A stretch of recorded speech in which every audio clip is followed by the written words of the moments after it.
అవినీతికి care of గా మారిన ఆర్టీఏ చెక్ పోస్టులన్నీ కూడా మూసేసింది రాష్ట్ర ప్రభుత్వం. 2 ఏళ్లలో అందుబాటులోకి ఉస్మానియా కొత్త బిల్డింగ్స్ వచ్చేలా కార్యాచరణ రెడీ చేయటం, తెలంగాణ పోలీసుల సంక్షేమంపై కొత్త నిర్ణయాలు, భూ సమస్యలకు శాశ్వత పరిష్కారం దిశగా కొత్త సర్వేయర్లకు ట్రైనింగ్ పూర్తి, లైసెన్సులు అందించడం కీలకంగా మారుతున్నాయి. ఆ డీటెయిల్స్ ఇప్పుడు చూద్దాం.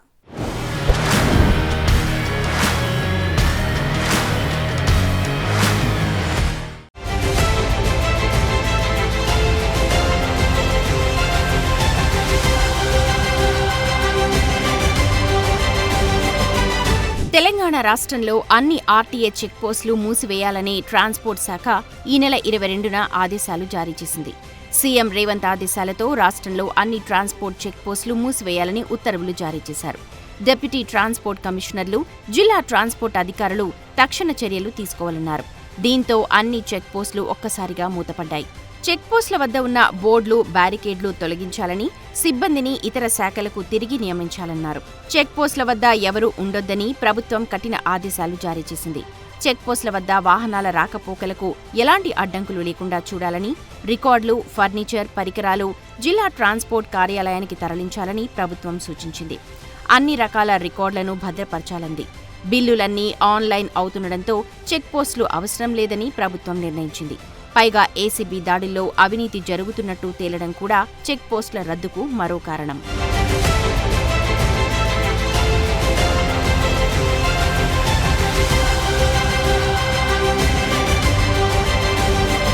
రేవంత్ ప్రభుత్వం ప్రతిష్టాత్మకంగా భావిస్తున్న ఉస్మానియా హాస్పిటల్ కొత్త భవన నిర్మాణం 2 ఏళ్లలో పూర్తి చేయాలని రేవంత్ అధికారులను ఆదేశించారు. ఈ నెల 22న ఉన్నత స్థాయి సమావేశంలో సీఎం సమీక్ష జరిపారు. అవసరాలకు తగినట్లు ఆధునిక వైద్య పరికరాలను సమకూర్చుకోవాలని, ఇందుకు సంబంధించి ప్రణాళికలు సిద్ధం చేయాలని అధికారులను ఆదేశించారు. లేటెస్ట్ టెక్నాలజీ ప్రకారం ఆపరేషన్ థియేటర్లు, ల్యాబ్లు, ఇతర నిర్మాణాలు ఉండాలని ఇంజనీరింగ్ అధికారులకు సూచించారు. ఆస్పత్రి నిర్మాణ పనులతో పాటు స్థానికులకు ఇబ్బంది లేకుండా చుట్టూ రోడ్ల నిర్మాణం చేపట్టాలన్నారు. ఆస్పత్రి నిర్మాణ పనుల వేగవంతానికి వైద్య ఆరోగ్య శాఖ, పోలీస్, జీహెచ్ఎంసీ, ఆర్ఎండ్బీ, విద్యుత్ శాఖ అధికారులతో వెంటనే ఒక సమన్వయ కమిటీని ఏర్పాటు చేయాలని ఆదేశించారు. ఉస్మానియా నూతన హాస్పిటల్ నిర్మాణం పూర్తయ్యాక అక్కడి బందోబస్తు, ట్రాఫిక్ విధుల నిర్వహణకు సంబంధించి ముందస్తుగానే తగిన ప్రణాళికలు రూపొందించాలన్నారు.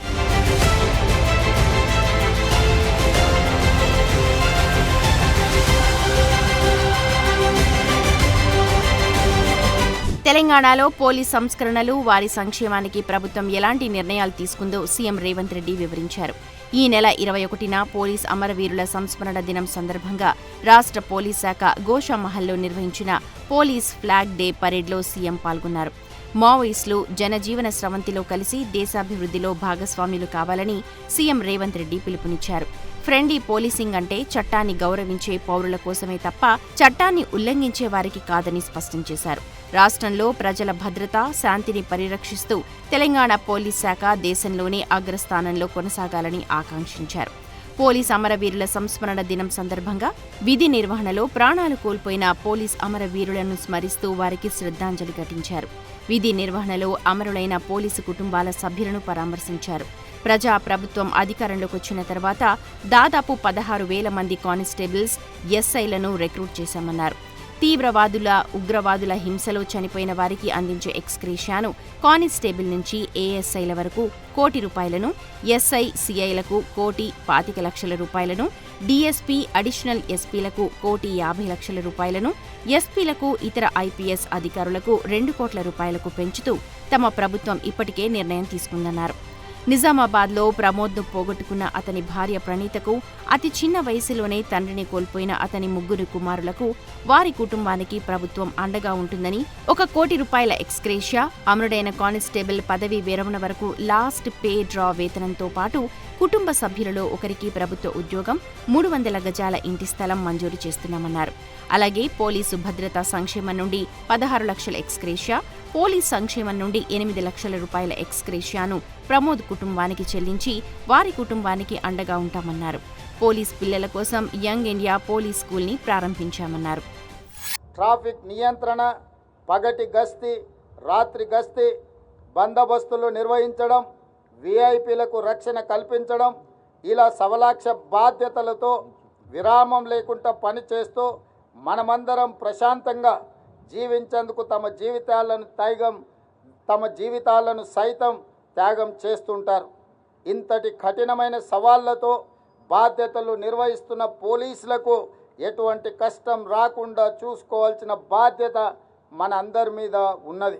అందుకే మా ప్రభుత్వం పోలీసు సంక్షేమం కోసం అనేక చర్యలను చేపట్టింది.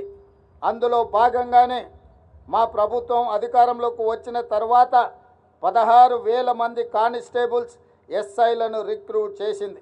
రాజకీయ జోక్యం లేకుండా పోలీసులు స్వేచ్ఛగా విధులు నిర్వర్తించే పరిస్థితులను కల్పించాం.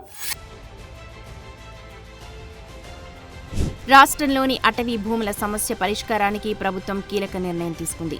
జిల్లాల్లోని అదనపు కలెక్టర్లకు సంబంధిత జిల్లాలకు ఎక్స్ అఫిషియో ఫారెస్ట్ సెటిల్మెంట్ అధికారులుగా నియమిస్తూ అటవీ శాఖ ప్రధాన కార్యదర్శి అహ్మద్ నదీం ఉత్తర్వులు జారీ చేశారు.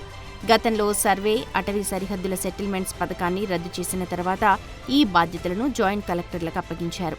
అయితే జాయింట్ కలెక్టర్ల పదవిని రద్దు చేయడంతో ఆ స్థానంలో అదనపు కలెక్టర్లు, రెవెన్యూ పదవిని ప్రభుత్వం ప్రవేశపెట్టింది. ఈ మార్పుతో ఫారెస్ట్ సెటిల్మెంట్ ఆఫీసర్ విధులను నిర్వహించడానికి కొత్త అధికారులను నియమించాల్సిన అవసరం ఏర్పడింది.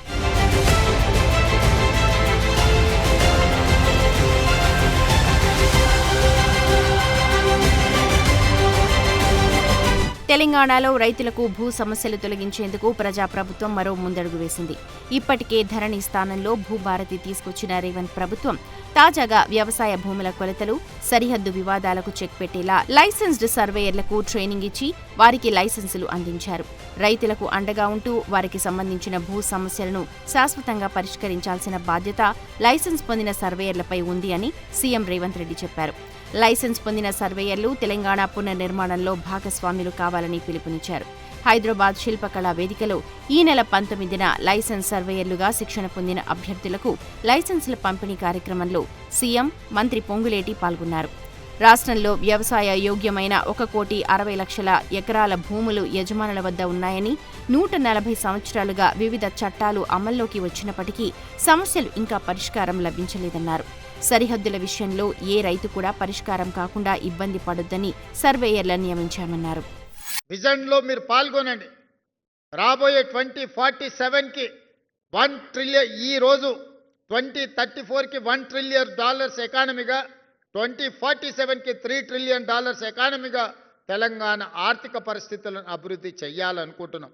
ఇవాళ దేశంలో తెలంగాణ రాష్ట్ర జనాభా 2.5%. దేశ ఆర్థిక వ్యవస్థలో మనం 5% ఈరోజు కంట్రిబ్యూట్ చేస్తున్నాం. ఈ 5%ని 10%కి కేంద్ర ప్రభుత్వం 2047లో $30 ట్రిలియన్ ఎకానమీగా మారాలనుకుంటుంది. ఆనాడు ఈ దేశ ఆర్థిక వ్యవస్థలో 10%ని తెలంగాణ నుంచే అందించాలన్న లక్ష్యంగా ఈరోజు మన ప్రభుత్వం చేస్తున్నది. ఆ లక్ష్యానికి చేరుకోవాలంటే మీ వంతు సహకారం ఉండాలి. వ్యవసాయం అభివృద్ధి జరగాలి. రైతుల సమస్యలు పరిష్కారం కావాలి. రైతే రాజు, వ్యవసాయం దండగ కాదు, వ్యవసాయాన్ని పండగ చెయ్యాలి. రైతు రాజు కావాలి అనంటే మీరందరు కష్టపడి పని చెయ్యాలి. మీ కష్టంలో నిజాయితీ, చిత్తశుద్ధి ఉండాలి. మీరు చేసిన శ్రమకు మీరు ఫీజు తీసుకోండి.